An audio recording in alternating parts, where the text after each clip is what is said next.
Welcome to the Lou&Sue podcast. Where we chat about life, love, and what we've learned. So grab your cutest mug and join us.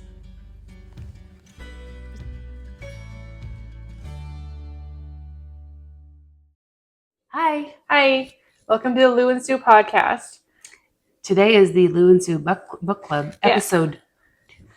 Episode 2, our second book. Yep. We're doing the 5 resets. I don't know if you can. It's written by Aditi Nerurkar, MD. That might be wrong. Anyways, Dr. Aditi. I tried my best. It's rewire your brain and body for less stress and more resilience. I was more excited to do this one, than the Let Them book, because I felt like I got more out of this book to where I'm at in life. Mm-hmm. And you started reading it and then was like, I don't know if this is for me. Yeah, the first chapter didn't really apply to me, of how I felt like it wouldn't apply to me. But then when I kept reading it, I'm really, really glad I did. Yeah. She messaged me when we both started reading it and she was like, this might be more for you. I feel like you lead more of a high stress lifestyle. And I guess busy doesn't have to equal stress though. Yeah. So, but she mentions in the book that, what did she say? If you're in a room with 30 people, 21 of them are stressed. Mm-hmm. So that's basically a third of the population. So if you wonder why people are impatient and not nice, that might be why. So for me, when I started reading it, it was focusing on stress. And we've talked about this before, is I've tried to make my life not stressful. Mm-hmm. And just because my life isn't stressful doesn't mean I don't have goals. And a lot of what I got out of this book was how to take your steps to change your habits, get to the point of where you want to be. Yeah. Whether it's to eliminate stress or not. Yeah, it's still very, very good information. 100%, because the biggest thing my biggest takeaway from the book, and I mean, we'll break it down and go over it, but was going back a few episodes when we were talking about, and I've mentioned this before, why just feeling better isn't enough motivation to go to the gym. Yeah. Why just not coughing is enough motivation to quit smoking, things like that. It has to do with the neural pathways in your brain. Willpower is not enough, and doing something over time and space is what changes behaviors to the point where it happens without thinking. And I don't want to get into too deep right now because we're going to cover it, but basically it's a long period of time, and it's not 21 days, it's more than that. Yeah. And even if it's 20 minutes a day that you do whatever behavior that is, that adds up over time to rewriting those neural pathways so that it becomes like brushing your teeth. You just automatically do it. Right, exactly. And for those of you who don't automatically brush your teeth, maybe that's your first reset. Maybe that's your first reset. So the quote that I found for today is, and it's actually in the book, as long as you are breathing, there is more right with you than wrong with you. It's John Kabat-Zinn is his name. And that was, I believe, one of her teachers. She said when she was a doctor, one of her professors. Could be, yeah, I don't remember. But yeah, so the book starts off with what is your stress telling you? And she has a quiz or whatever to find out what your stress score is. Did you do the stress score? I did. I think I want to say it was out of 20, and I had like a 13. I didn't do it because I listened to the audiobook version and I was driving. Yeah. But I want to go back and try to do it. And I just realized that now. I should have done that before this episode, but that's okay. Yeah. She talks a lot about the physiological effects that stress has on your body. Yeah. Rapid heartbeat and just lack of sleep, things like that. Mm-hmm. I was not at all surprised that I had the score I did. I'm very aware. If I get stressed, I get tension in like my shoulders. Yeah. Because it's like I'm tensing up. Even if I'm not, I just have that pain. Yeah. I'm very aware that when I'm going through stress, I physically feel it. Yeah. I had a tax season migraine. Yeah. So that's a thing. So yeah, she talks about habit taking an average of 2 to 3 months and missing a day, not ruining it, but us having unrealistic expectations can ruin that change that we're trying to push forward in our lives. So Lou hasn't picked something yet, but my first thing when I finished reading the book was I chose 2 habits. And I've already talked about this a little bit with the no social media. That wasn't one of the habits that I chose though. So, but it's going well. Yeah. But my two were no wine and walking. And the reason I chose those two was because I felt they really went hand in hand. Because by going for a walk when I get home from work, not only am I, burning calories and getting fresh air, she talks a lot about it reducing stress and resetting your mind.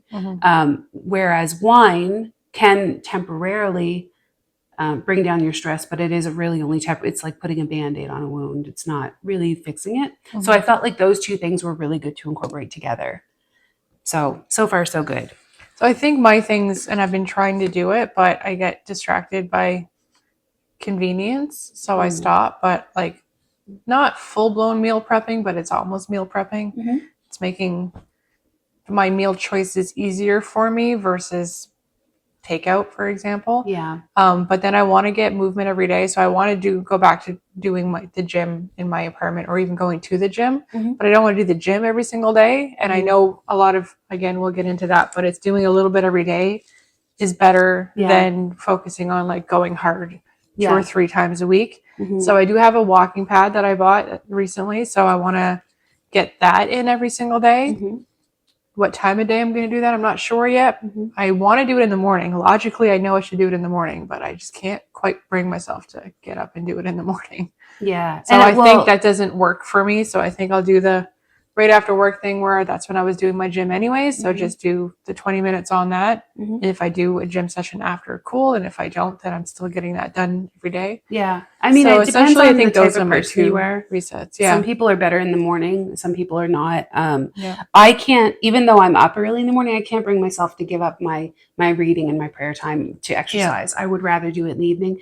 And also because I want to include my husband with that. So obviously he's going to be there, and then we're walking the dog, and it's good for everybody. It also, if you spend 45 minutes walking, then that's 45 minutes you're not sitting on the couch. Yes, correct. And potentially eating snacks and blah, blah, blah. So then the next part of it, she goes into what your brain thinks about stress. And then she does like a quiz on your lifestyle snapshot. Yeah. And that has things like media, sleep, social networking, and daily diet.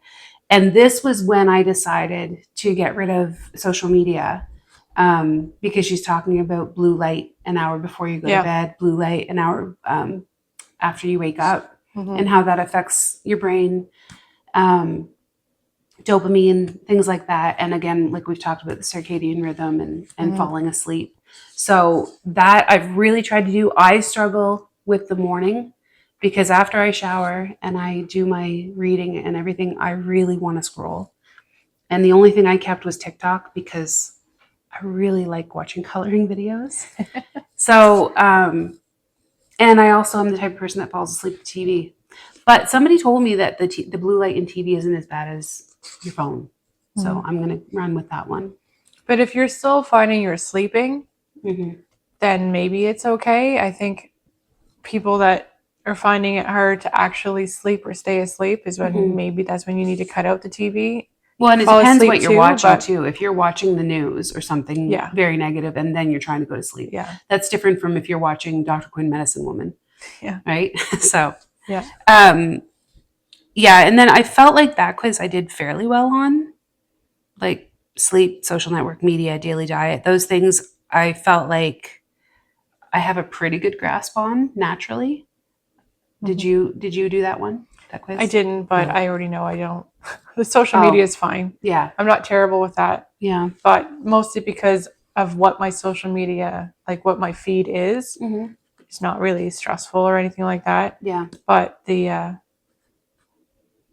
essentially everything that I do is like convenience. Yeah. So it's not always the best, but what was it that was it in Mel Robbins' book where she talks about how we're wired to go to like the most convenient, the easiest choice, right?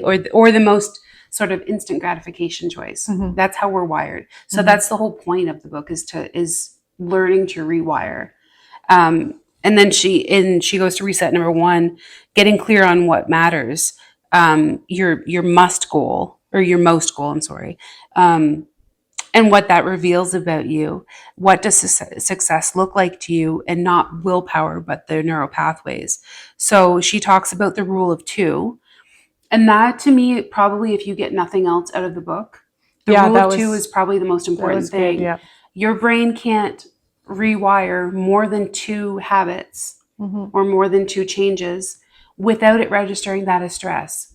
So for me, if I had have chose the wine, the walking, and then maybe I chose to change my diet, my brain would register that as too much. It's stress. It would shut down. It would actually increase my stress levels rather than reducing them.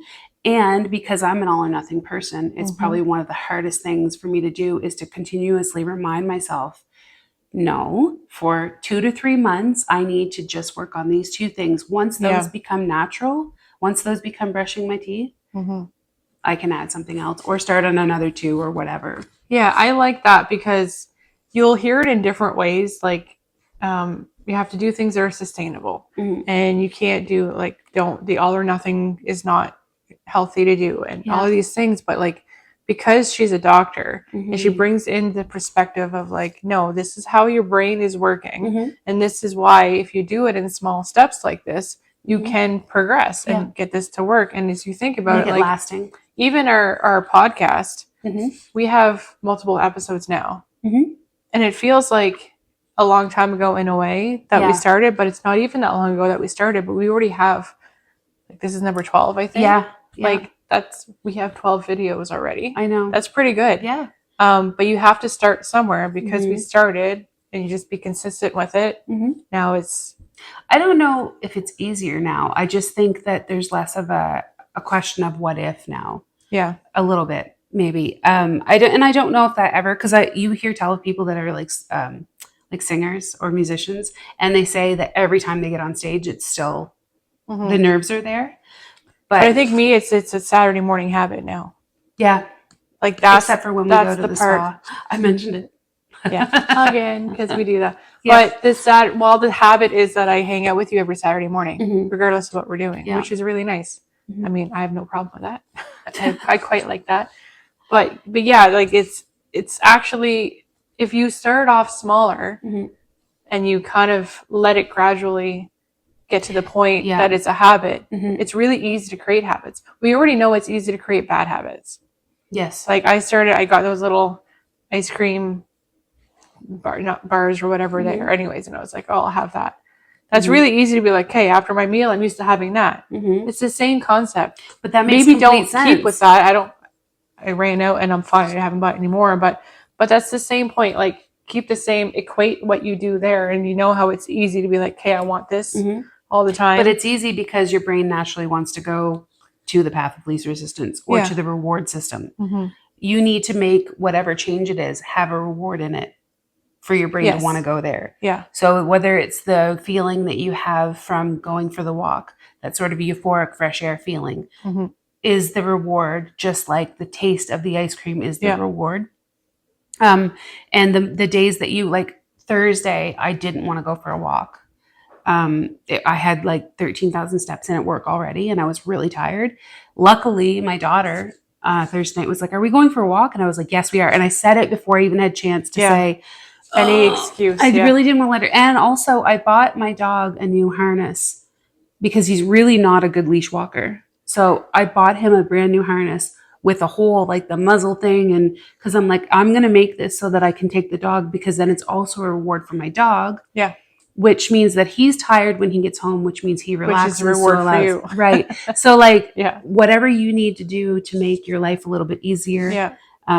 That cost me like $50. That was $50 well spent, you know, Amazon for the win. Yeah. But yeah, so it's that, and what does success look like? So it's your mosts. So for me, the most was really the idea was to be happy and to feel good. So those 2 things, I knew if I changed them, I would feel happier long-term, because alcohol is a depressant. Yeah. So getting fresh air and removing alcohol is going to uplift my spirits. And it's definitely working. I feel different. And I also bought myself an aesthetic calendar for my wall where I can check off. I have a red Sharpie for wine and I have a black Sharpie for walk. So when I have a visual cue in my house now that there's check marks Yeah. And I think I have 10 out of 20 days walking, which the perfectionist in me is going, that's not enough. That's only half. Right. But if you look at it on a larger scale, it's going to be like, no, that's a lot of check marks. It would have been 0 out of 20. Would have been 0. Yeah. Right. Yeah. So, and the wine is 20 out of 20. I haven't had any. So, but I like what she, like her way of kind of setting it where it's like you have a main goal and like these are all the little things you can do to get to that point, right? Yeah. And it's good because you already know this. It's like what can get you to that goal. But we set, like, let's say New Year's resolutions where we're like, okay, well, we want all of this. But like we said, if you've failed for the first 2 months, there's still 10 more months left of the year. That's so right. you're not, so like do it in small increments. Yeah. And if you put in 2 new ones, and like she said, sometimes it was start with 5 minutes and then go to 10 minutes, like go in your increments at 2 weeks at a time. So she talks in the book get easier and easier, and it's like all those little steps and little guidance things that she gives you, like make it like, oh, this is very possible. I love that she understands that a lot of people have that all or nothing mentality. Yeah. The story that she uses for that is a guy that was an elite athlete when he was a teenager. Yeah. And she said, I want you to start with 5 minutes a day on your lunch break going for a walk. And he's like, 5 minutes isn't going to do anything. It's not enough to burn a sweat or start like sweating. Break it's a sweat, not. Yeah. And she's like, I don't care. Like, I'm not asking, just do it. Yeah. And like he realized she was right, because by doing that, it became a habit, and then he just increased it. And eventually, he was back to, I think it was because his health was suffering or something. He had gained a lot of weight, and he had an injury or something. And then he went through physical therapy and he understood that concept. But because he got past that physical therapy, trying to get back to that mindset was difficult, because it was like, well, no, I used to. Yeah, but then you had this path and you knew that you had to go slow and steady, and you got to it. It's the same process. We're going to go slow and steady. And and it's like, even she said, going to the gym, like go to the gym and just go inside. Yeah. I watched and make that a habit every single day, to the point where you're like, okay, maybe you go on the treadmill for 10 minutes or something, and then that's all you do, and then you turn around, go back home. But because you do it every day, your mind's set to this time of day, I'm used to going to the gym. So you automatically put your shoes on, you go to the gym, and you don't even think about it. You're there. Once you're there, then you make the decision of how long you want to be there for. Yeah. And I mean, in the same way, if you go to bed every night at 9 o'clock, 9 o'clock rolls around, you're going to start feeling tired, right? Because your body it knows, it registers. So, and then also she does talk about the tortoise and the hare in there. It's the moral of that story. I like all the references and everything. It's really good. And for a doctor, I felt like the book was really well written, as far as like not being too scientific. There was a lot of very personal stories in there. And I believe, but still scientific enough that made me happy, where it's like, okay, this is all evidence-based. Telling you, why it's working. Why, and I like that. And she talks about, in the second reset, finding quiet in a noisy world. And this is where, this last week's episode, when we talked about like the things that we loved as a kid, that's where she talks about like, what are the things that brought you joy when you were a child or a teenager, and getting back to maybe doing those. And this was a musician she was talking about, and he had lost his passion for playing the guitar. And she said, I just want you to play the guitar for like 10 minutes every night then, but consistently. And eventually he started playing the guitar again, not because it was his job, but because just for the love of it, and got his love of the music back. It brought his passion back. And for me, the coloring is really doing that. It's not a habit I have to I'm not trying to make it a habit of coloring. It's just, if I feel, on my last day off, I was having a rough day and I was feeling really stressed out, and I wrote in my journal that morning, I'm like, I can clean today or I can relax. I chose relaxing, and I don't regret it, actually. I thought I would, but I colored 2 pages and I watched our podcast. I'm very supportive of us. Yeah. That's good. Yeah. But yeah, she talks about the blue light, the sleeping, 2 hour, actually she says 2 hours before bed, no blue light. So I guess not having our cell phones in the living room is really helping with that too. I did remember my phone this week or today. So. She brought it with her. Yeah, I'm pretty smart. And then the third reset is syncing your body and your brain. And And then and I don't know if this is like, I'll just merge them together, third and the fourth reset. She's talking about breathing exercises. And I find breathing exercises really work. There's a couple of, like, there's 3 different ones that she talks about. Yeah. But the 4-7-8 one is the one that I do, and I find it really works. So basically, no, it's not. It's 7-4-8, I think. You have to read the book if you want to know. I think it is 4-7-8. Is it 4-7-8? You breathe in for a count of 4, you hold it for a count of 7, and then you breathe out for a count of 8. But it's all belly breathing. And if you're having a bit of an anxiety attack or a stress attack, if you do that a couple times, it slows your heart rate down. And she talks about how babies naturally do this to self-soothe. And I'm trying to get my husband to start doing it when he's in traffic. Oh, it's the diaphragm. Yeah. That's like babies naturally just breathe through their diaphragm. And if you can focus on it, it takes the focus away of whatever stress you're doing. So first of all, it calms your nervous system internally. And then it takes away from what you're focusing on. So it helps you calm down. They do that a lot in things like yoga too. There's always breathing involved. And I think you're right. I think that it's just like, it's a clarity thing. And I think women naturally maybe do that a little bit better than men anyway. Like I was sitting in the car beside him and I could tell he was really stressed out. And I had just read this part of the book. So I'm going, no, breathe in for like, and I'm like, and he's not doing, he's going, yeah, okay. Yeah. Okay. I'm like, no, we'll do it. No, like actually do it. Anyway, he had no interest. It's like, I feel like sometimes, and I'm not going to say just men, but sometimes people think that's a lot of mumbo jumbo. Yeah, they call it like the woo-woo thing. Yeah. It's like, well, that's silly. Yeah, but like, it could apply. What's going to happen if you try it?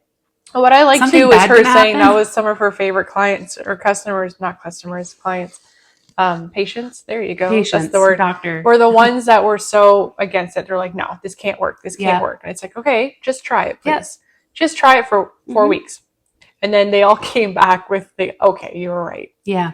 I mean, my God, what a big difference. I'm pretty sure in her medical field now, this is all she does is basically she's a stress doctor. She ended up focusing on that. Yeah. And I mean, if 1/3 of the population is stressed, I'm sure she's a busy lady. So, well, it's like she said too, and I'm kind of reading a different book now too, but like even that book focused on it is like how things have changed now where they understand that a lot of people go into a doctor's office and a lot of their issues are stress related and the doctors aren't comfortable trying to give advice on that because that's not what they're trained, they're medically trained for, which is where she went and did her focus on it and made that. But we didn't have that before where we recognized that stress was creating these problems. So we would give medication, not we, doctors would give medication instead of that because it's creating something physiological in the body. To treat that instead of treating the source problem of the stress.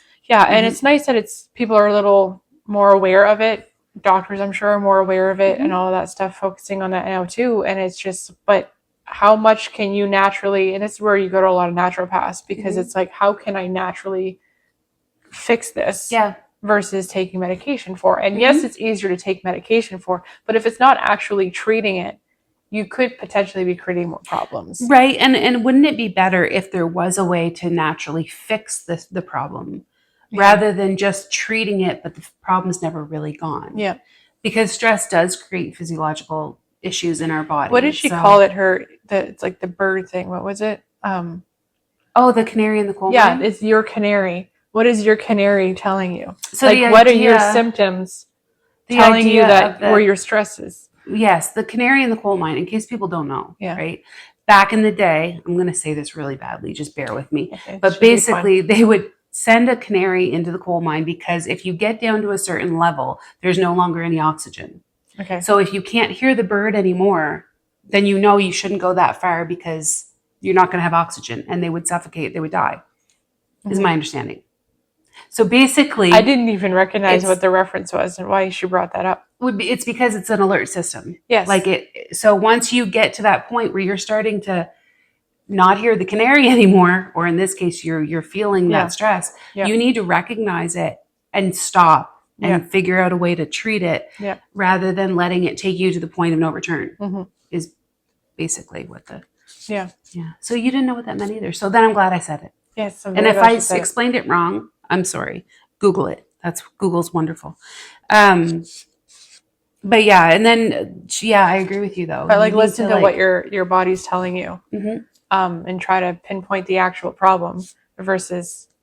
I think there's two kinds of people in the world too. I think that there's the type that if a doctor says, "Here, take this pill, you'll feel better," they're like, "Yep, thank you." And then there's the type of people who are more like us that are like, before I do, is there a way that I can make this better without medication? And we're not doctors, so we're not trying to tell you don't take the medication your doctor gave you. Clearly, I'm on ADD meds, but I would rather, if my doctor says you have high cholesterol, before I take that pill, unless I'm like on death's door, I'm probably going to try to I can make first to naturally, with exercise and nutrition and reducing my stress levels and things like that. I would rather treat it naturally first, and then when I go for my checkup, if it hasn't reduced at all, then we'll reassess. Yeah. But that was one of her patients as well, and that was the situation. He's like, okay, I understand what you're saying. I want to try these things first. Yeah. And then again, if it doesn't work, come back. But when he was coming back to his follow-up appointments, it's like, no, you're doing better. Yeah. It's gradual, but it is getting better. So we will keep, putting off the medication for now as long as you keep improving. And he kept improving. And it was the 2 resets at a time that he was doing was changing his stress levels, and he was getting healthier and whatever he needed to do, right? I think that most people who I know who are in their 70s and 80s, they have that basket of pills on top of their fridge. And for me, I kind of don't want to have a basket of pills. Yeah. And so that's my reason. Because I do feel like things compile, I remember my dad being on a lot of medications because he was diabetic and he had high blood pressure. And so all of these medications that he was taking to treat these things eventually ruined his internal organs, and he ended up on dialysis because his kidneys shut down. So did they treat the problem and kept him alive? Yes. But it created other problems. Yeah. And to be fair, my dad really had no interest in eating better. Yeah. He was like, if this chocolate bar is going to kill me, so be it, kind of attitude. Yeah. So we're all different. And you know what? Yeah. He lived till he was 73, and he ate every chocolate bar he ever wanted. But I think we are also in a day and age where the self-help books are more common. We are more open to them. I think, again, not all, but generally women are a little bit more open to it as well. So, and this is just kind of part of what bonds us together, is that we are open to this stuff, and we like to talk about it and see what options there are. And I will be the first person to say that often enough I'm like, okay, I know I should do this, but I don't. But I gradually will get there, and I do have goals, so I do want to work on those things, and thankfully don't have anything I have to treat right now, and I don't have a whole lot of stress that's causing physical problems right now, which is nice.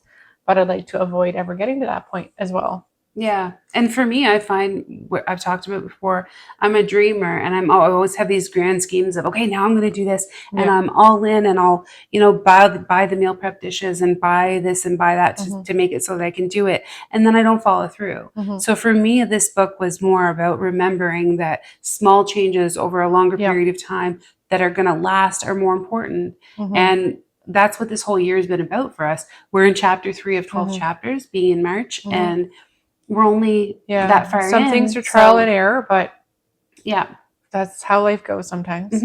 Absolutely. Yeah. And I think we know the things that we want to stick, and we know what our mosts are, and what we're working on. One of the things that I love that she talked about was the 2 types of happiness. And you have to say this word because I don't know it. So I'm not 100% sure I'm saying it right, but I'm pretty sure that's how she said it. But the first one we know, the hedonic happiness, which is the one that's centered around pleasure. It's the one that creates that flood of dopamine, like eating ice cream. In the short term. It's the way she said it, she was like having a long day, and then you go to the store, the fancy store with the fancy purses, and it feels good. It feels good to buy it. It feels good to show it off. But then once the compliments on it stop, it's like, okay, now it's just another purse in my closet with all the other ones. And that's the seeking that instant gratification, that huge endorphin rush, whether it's a like on your Facebook or that purchase. Like, where did we read this? Or maybe you didn't see it, but I remember reading about somebody who was so addicted to Amazon purchases. It wasn't about me, but she literally would order things, open them up, put them, like seal them back up, and then return them, because she knew that she was actually just addicted to the purchasing. And that's horrible, but like that's how much. At least she returned them. Yeah. Instead of just hoarding everything. I mean, she probably was broke, but like that hedonistic endorphin rush that temporarily, this is a great example of it though, because it temporarily reduces your stress. But when you see your credit card statement, your stress is worse. Long term, the stress is actually worse. So that's the first type of happiness. Now, that doesn't mean that you can't ever get that, like that it's not worth ever doing that. You can still do that if it makes you happy, and it doesn't. If it's something that you know won't cause you further stress. So if you can afford to go buy that thing from Amazon, and it's not going to break you, and it's not gonna, it's something you will use too. Like it's. If there's some positive, if it's all positive overall, you can do that. Just don't expect that to be a happiness that's going to last a long time. Yeah, that's like the whole motto, like eat the cookie, right? Like if you really want the cookie, have a freaking cookie, because otherwise you might throw the entire diet out the window. So you still have to allow yourself a little bit of the hedonic happiness. But if you want the more overall happiness, which is eudaimonic. Pretty sure is what it is. You the man. That's the centered around meaning and purpose type of happiness. It's the pot of gold on the stress journey, she says. Yeah. So that, and it's funny because we were talking about in the self-care episode, when I asked my daughter what she thought self-care was, she said helping others. And that's what she says here. It's helping others. And things like gardening. So that little sort of slower joy over time, and then you reap the rewards at the end of the season. And she says it can literally change the genomes in your DNA. I hope I said that right. Yeah, I think so. Rather than just feeling good, you're literally changing yourself. Yeah. But that's what she says about going for a walk every day. It's getting the vitamin D if it's a nice sunny day. You're getting the fresh air, like all of those things. Bring your body and everything happiness. And there was one person, it was, I used to love just sitting on my porch. Yes. Just looking out. That was when she started doing that every day, I can just imagine how much happiness that would bring her. Yeah.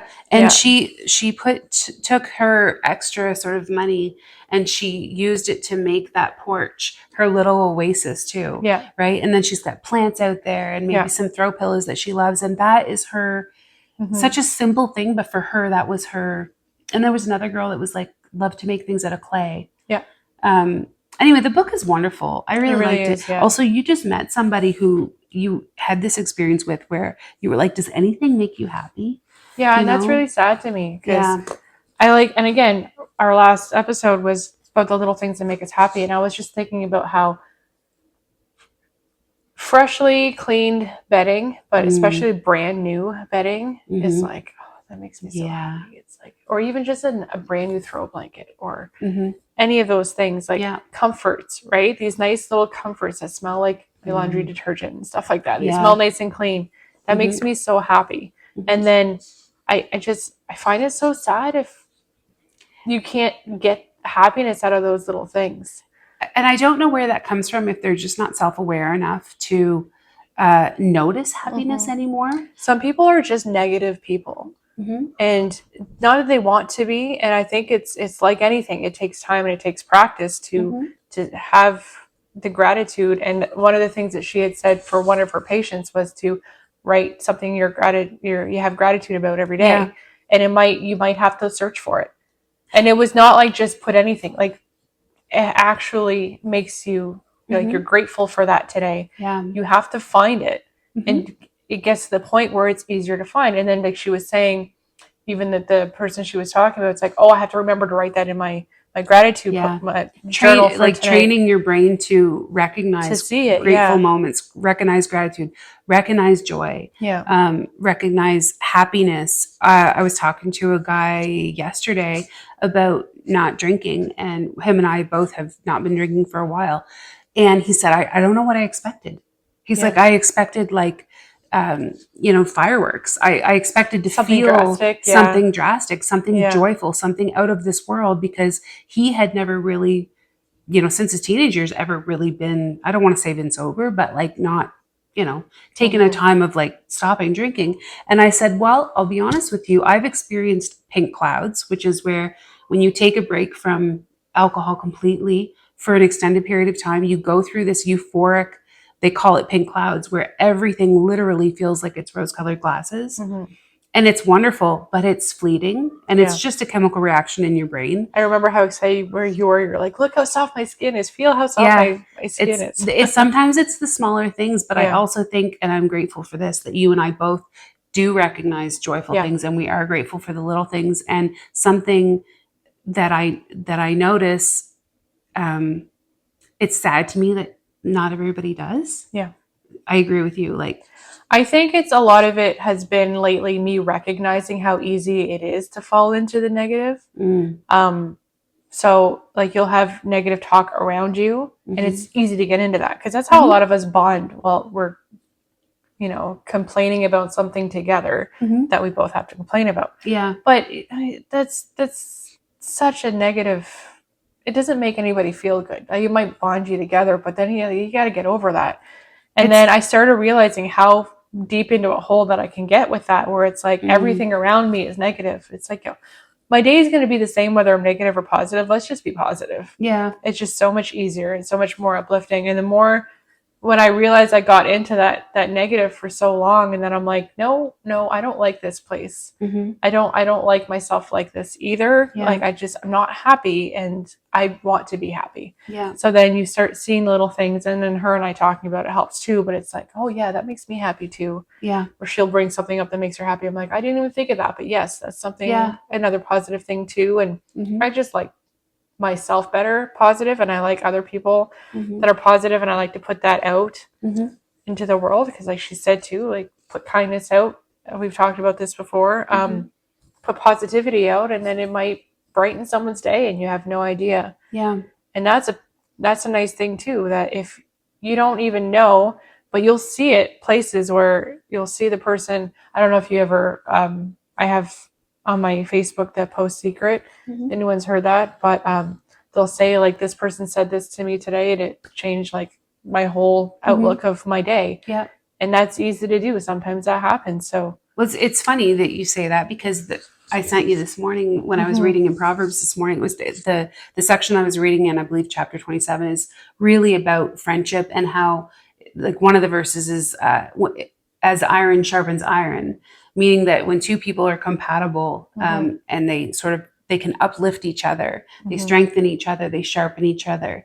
And that's what true friendship does. But it also, by the same respect, if you surround yourself with somebody who is unequally yoked to you, who is they're just going to bring you down. Yeah. Chances are that you're not going to bring them up. They're going to bring you down. So being careful who you spend your time with, who you listen to, considering the source when somebody talks to you, to give you criticism or to give you feedback. Yeah. If you know that they are a friend, a true friend, and they have your best interest at heart, chances are you can trust what they're saying. And instead of taking it as an insult, you take it as, okay, yeah, I really need to think about this, because I know they love me, and I know that they're wise, and that they want the best for me. So I really should do a little reflecting. I can see the intention behind it. Yeah. Rather than taking it as an attack and shutting that person out.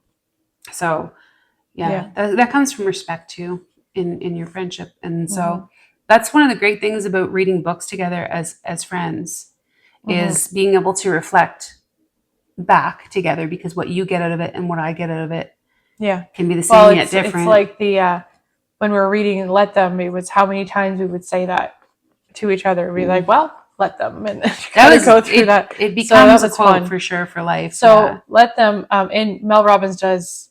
That's why we know about this book, The 5 Resets, is because she does refer to that book. And again, we recommend the Let Them, but I Yeah. also very, very, very much recommend the 5 Resets.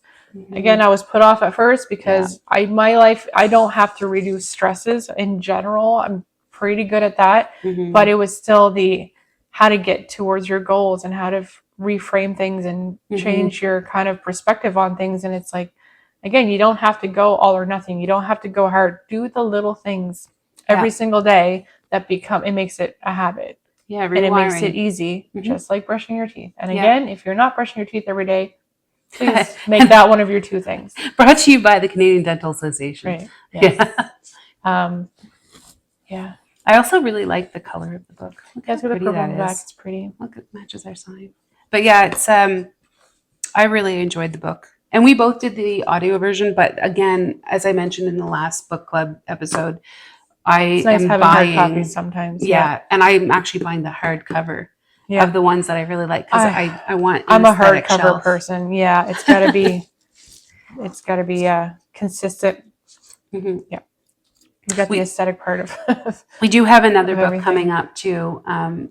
I won't mention the title of it. It'll be a surprise. Yeah. But I'm going to Cuba soon, and I always read books while I'm in Cuba, like the actual, not audiobook. So I'm going to read it down there, and you're going to read it here, and we'll be doing another one. But if you guys have any books for us too, and they don't have to be self-help, really. No, they could be anything, but I find them easy to talk about, especially now, where we're already kind of in that zone. I'm never going to be like a Twilight girl. I can't do it. I mean, I already read those, so it's too late. It's fine.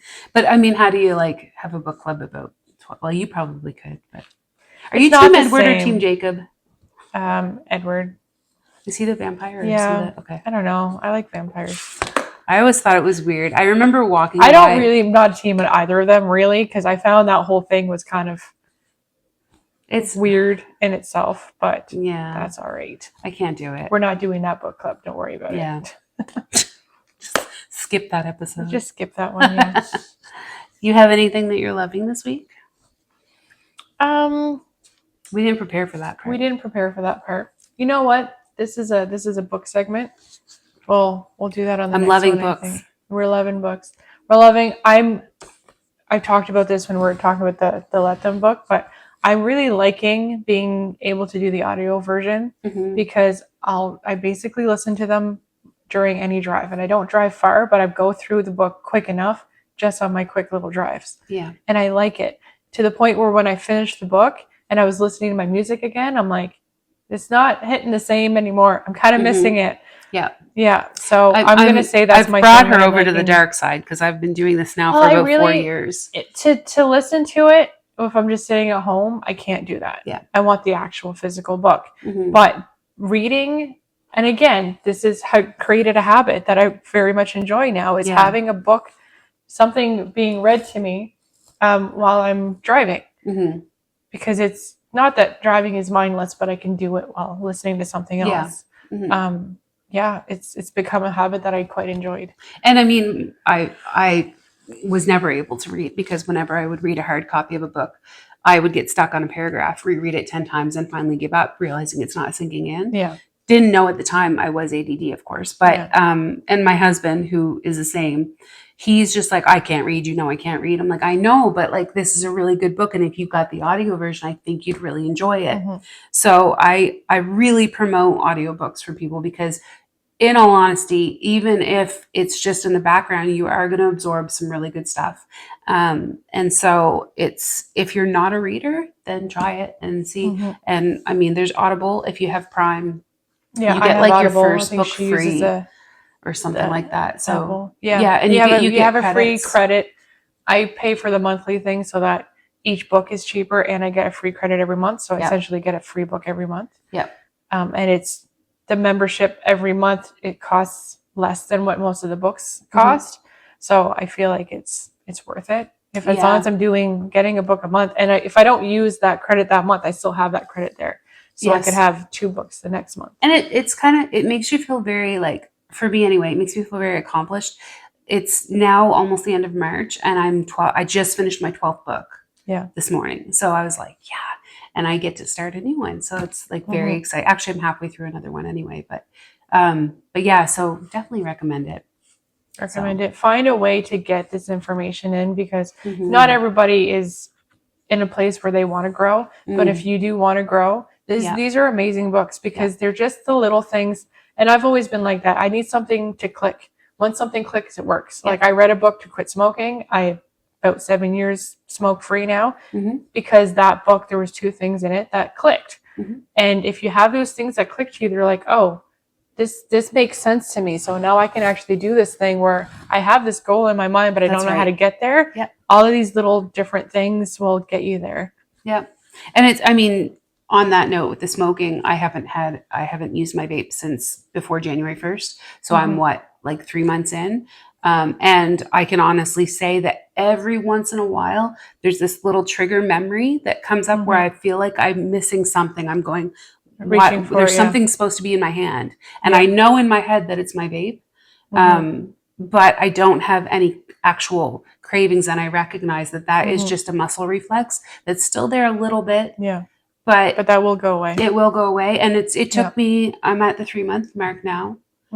And, so you have to give things time if you want them to become second nature to you. Yeah. Or nature to you. Yep. Yeah. Or release a bad habit. Yeah. That's right. Give it time. And also, I think on that note, because we know that it's so easy to create bad habits, I think that is really a wake-up call for, like, if you're about to do something and it's really not that great for you, that's another reason to think about it before you do it. Because once you've done that 2, 3, 4, 5 times, you've created something that you now have to break. Yeah. So rather than doing it at all the first time, if you're more aware and you're a little slower to do things, not so reactive, then maybe it's really not worth it, because the future self is going to have to undo that. Yeah. And you know how much longer it's going to take to do that. Yeah, it's harder to undo it than to just never start. Yeah, so just don't start. Yeah. Just do nothing. Perfect. So that was our second book club installment. Yeah, that we very much recommend. Yeah. Yeah, I'm sure you'll get something out of it, even if you just get something out of this video. Yeah. If it helps you feel a little like you can accomplish the things that you want to accomplish. Yeah. I think that's important for everybody as well. Yeah. Don't feel stuck. And now you don't have to read it, because we just told you all about it. Yeah, you should still read it though, because just the examples that she gives are so amazing. Yeah. Yeah. Absolutely. Yeah. All right.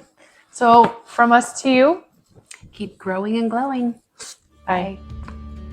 Thank you so much for watching our podcast. If you enjoyed this episode, please like and subscribe, and follow us on our social media at Lou&Sue Podcast on both Instagram and TikTok. See you next week.